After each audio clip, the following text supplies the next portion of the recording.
আমরা আজকে আলোচনা করতে চলেছি অর্থোপেডিক্সে দু তিনটে সমস্যা নিয়ে এবং তার সঙ্গে ইঞ্জেকশন ব্যবহারের বিষয়। তো আপনারা জানেন যে অর্থোপেডিক্সের একটা খুব কমন সমস্যা হলো অস্টিওআর্থ্রাইটিস।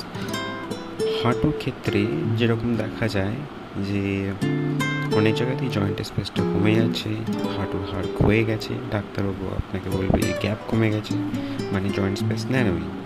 সো এই ধরনের ক্ষেত্রে আমাদের ইঞ্জেকশনের ব্যবহারটা প্রচলন যথেষ্ট পরিমাণে আছে। এখানে দেখা যায় যে এটা বিভিন্ন রকম গ্রেডেশন হয়, গ্রেড 1, 2, 3, 4। আপনার ডাক্তারবাবু দেখে জিনিসটা বিষয়ে অ্যাসেস করবে এবং আপনাকে জানাবে যে এরকম ইঞ্জেকশন দেওয়া যায় কিনা। এই ধরনের ইঞ্জেকশন বেসিক্যালি স্টেরাইল কন্ডিশনে পাওয়া যায় এবং আপনার হাঁটুতে ঠিক এরকমভাবে একটা সাইড দিয়ে আপনার ডাক্তারবাবু ইঞ্জেকশনটা হাঁটুর ভিতর পুশ করে দেবে। এই ক্ষেত্রে এই ধরনের ইঞ্জেকশন যদিও হাঁটুর কোনো পার্মানেন্ট সলিউশন নয়, তবে আপনাকে শর্ট টার্ম একটা লং টার্ম বেনিফিট দিতে পারে। এরপর আলোচনা করব শরীরে আরেকটা সমস্যার বিষয়, যেটা হলো ফ্রোজেন শোল্ডার। ফ্রোজেন শোল্ডার অনেকেই আপনারা এই ধরনের রোগের সঙ্গে ভুগে থাকেন। আপনাদের কাঁধে ব্যথা, হাত নাড়াতে মুশকিল হয়ে যায়, কষ্টকর হয় এবং হাত নাড়াতে গেলে একটা নির্দিষ্ট পরিমাণ অবধি হাতটা ওঠাতে পারছেন, তার উপরে হাত ওঠাতে পারছেন না।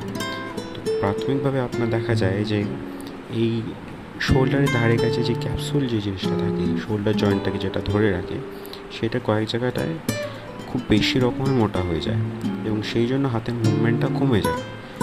ইনিশিয়াল ট্রিটমেন্ট অবশ্যই হলো কনজারভেটিভ বলতে গেলে আগে হলো ব্যায়াম করা, কিছু ওষুধ খাইয়ে দেখানো এবং তাতে যদি না কাজ হয় তাহলে পরবর্তীকালে আমাদের দ্বিতীয় পর্যায়ে চিকিৎসার বিষয়ে ভাবতে হবে। এই দ্বিতীয় পর্যায়ে চিকিৎসার একটা বড় এবং খুবই এফেক্টিভ ট্রিটমেন্ট হলো ইঞ্জেকশন। আপনার ডাক্তারবাবু আপনাকে অ্যাসেস করবে এবং করে বলবেন যে কী ইঞ্জেকশন দেওয়া যেতে পারে।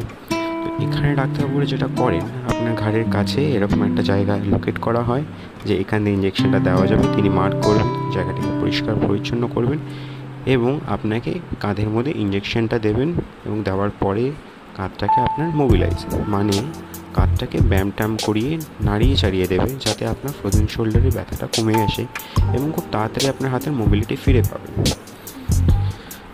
তো কী ধরনের ইঞ্জেকশন দেওয়া হয় তার আমি আপনাকে ছবি দেখাচ্ছি। এই মোনোফেসিক ইঞ্জেকশন, এটা দেওয়া হয় বেশিরভাগ সময় আপনার হাঁটুর জন্য এবং কখনো কখনো এর সঙ্গে এই যে একটা ইঞ্জেকশন হয় কেনাকট হেক্সা, এটা আপনার কাঁধে এবং হাঁটুতে দুই জায়গাতেই দেওয়া যায়।